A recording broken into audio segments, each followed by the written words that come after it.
और इसी बीच बड़ी खबर आपको बता देते हैं, भारत और चीन के सैनिकों के बीच में झड़प हुई और 9 दिसंबर को तवांग में एलएसी के पास में झड़प हुई। दोनों देशों के कुछ सैनिकों के घायल होने की खबर सामने आई। अरुणाचल में एलएसी के पास में ये झड़प हुई। झड़प के बाद दोनों देशों के कमांडर्स के बीच में बैठक का आयोजन। चीनी सैनिकों को भारतीय सेना का मुंह तोड़ जवाब और जवाबी कार्रवाई से चीनी पक्ष को नुकसान हुआ है। सबसे बड़ी बात यह है कि जो जवाबी कार्रवाई और उस जवाबी कार्रवाई की वजह से चीनी पक्ष को नुकसान हुआ है।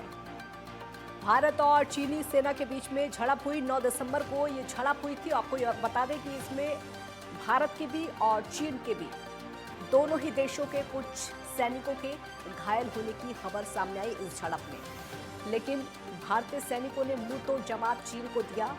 जवाबी कार्रवाई से चीनी पक्ष को खासा नुकसान हुआ है। यह खबर सामने आ रही है। जो जवाबी कार्रवाई भारत की तरफ से दी गई, भारतीय सुरक्षा बलों की तरफ से दी गई, उसकी वजह से चीनी पक्ष को नुकसान बताया जा रहा है।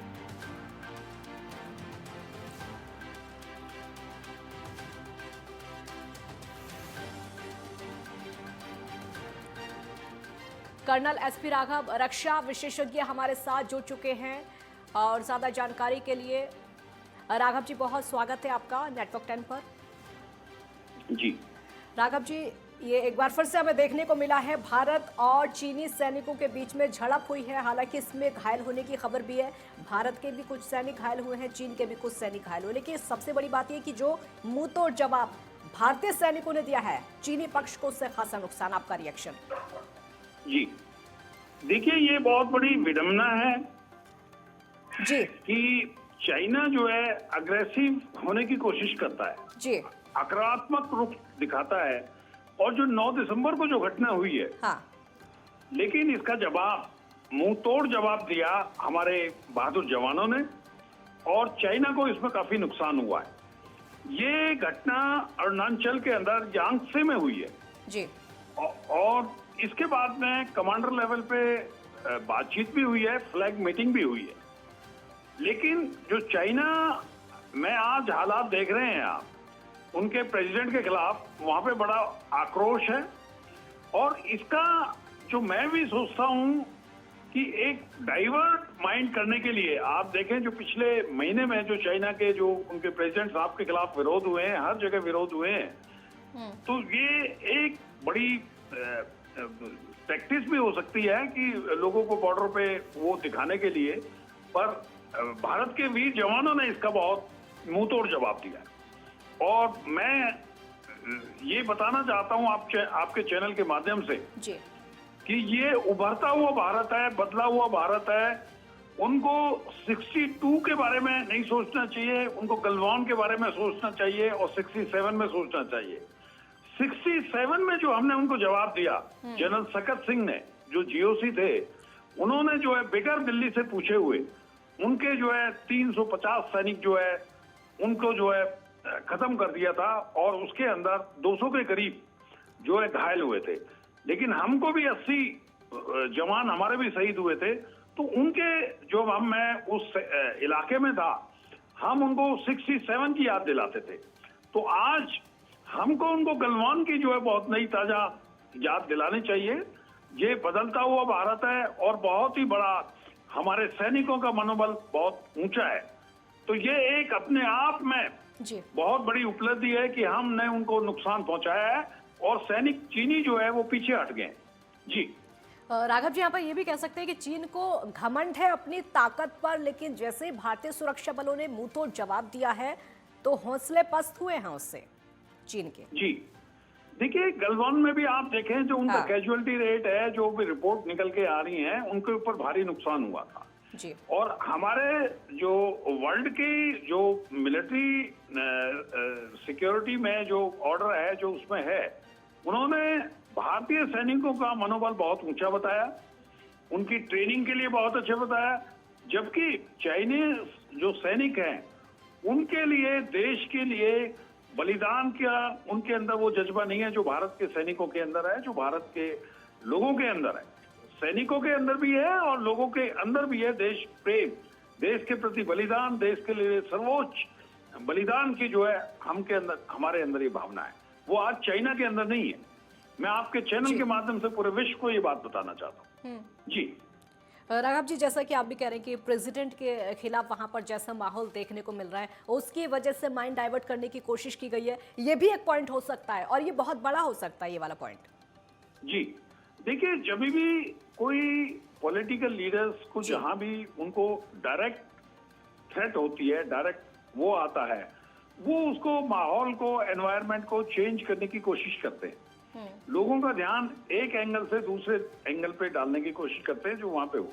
तो ये भी एक बहुत बड़ा विश्लेषण हो सकता है कि ये भी एक तरीका है कि इस तरफ लोगों का ध्यान बटाने के लिए, कि इसको एक्सलेट करने के लिए।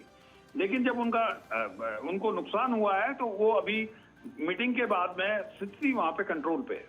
जी राघव जी, भारतीय सुरक्षा बलों की ताकत की हम बात करेंगे, चाहे हम एलएसी पर देख लें या फिर हम एलओसी पर देख लें, दोनों ही जगह पर जिस तरीके से मुंह तोड़ जवाब दिया जाता है इधर चाइना को और उधर पाकिस्तान को, तो उससे इन देशों को भारत की ताकत का और भारतीय सुरक्षा बलों की ताकत का अंदाजा तो है, उसके बाद भी फिरते हैं। जी देखिए, मैं आपके चैनल के माध्यम से एक चीज बताता हूँ जी। चाइना जो है वहां पे दो किस्म के लोग होते हैं ऑर्गेनाइजेशन के अंदर। जी। एक ऑपरेशनल कमांडर होते हैं, एक पॉलिटिकल कमांडर होते हैं। जी। तो पॉलिटिकल जो विल है गवर्नमेंट की, वो ऑपरेशनल कमांडरों के ऊपर वो थोपी जाती है। तो ये जो हादसा हुआ है, ये पॉलिटिकल जो कमांडर हैं, जैसे हमारे यहाँ पे एक ही कमांडिंग ऑफिसर होता है, उसका काम है सिर्फ ऑपरेशनली लड़ना। जी। लेकिन वहां पे दो कमांडिंग ऑफिसर होते हैं, एक का काम है ऑपरेशनली लड़ना, दूसरे का काम है जो पॉलिटिकल थीसिस है, जो पॉलिटिकल पार्टी का वो है, उसको जो है लागू करना। तो ये कहीं ना कहीं ये पॉलिटिकल विल के कारण है।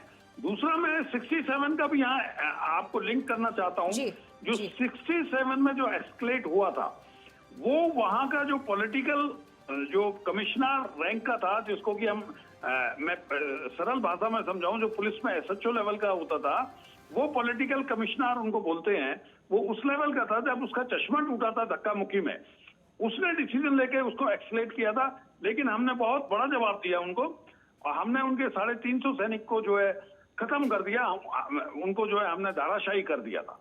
हमारा भी नुकसान हुआ था, 85 हमारी भी शहादतें गई, पर लेकिन एक बहुत बड़ा सबक उनको मिला था। जी राघव जी, अब जो ये झड़प हुई है उसके बाद जो बैठक हुई है, तो क्या आगे के लिए कुछ सकारात्मक उम्मीदें कर सकते हैं? जी देखिए, ये एक टेम्परेरी फेज है। आम अगर देखें जो चाइना कर रहा है पूरे विश्व के अंदर, आप देखें, चाहे वो श्रीलंका है, चाहे अफ्रीका है, चाहे ये दूसरी जगह है, वो एक आक्रामक तरीके से लोगों को कर्ज देके, वो देके ये एक इलाके को लेना चाहता है। इस तरह की उनकी वो है। ये टैक्टिक्स उन्होंने हमारे एलएसी पे भी किया, लेकिन उसमें कामयाब नहीं हुए। पहले आप यहाँ भूटान के बॉर्डर के साथ उन्होंने किया। हाँ। फिर इन्होंने गलवान में किया, अभी ये यहाँ पे कर रहे हैं। तो ये कामयाबी नहीं है, पर लेकिन ये माइंड को लोगों के जो वहां पे जो चल रहे हैं विरोधाभास हो रहे हैं, तो उस तरीके से ये उसका एक हिस्सा हो सकता है। लेकिन मैं आपके चैनल के माध्यम से पूरे देश को ये आश्वस्त करना चाहता हूँ, विश्वास दिलाना चाहता हूँ, भारत की सेना सक्षम है और सर्वोच्च बलिदान के लिए, देश की अखंडता के लिए और बिल्कुल एकदम रेडी है।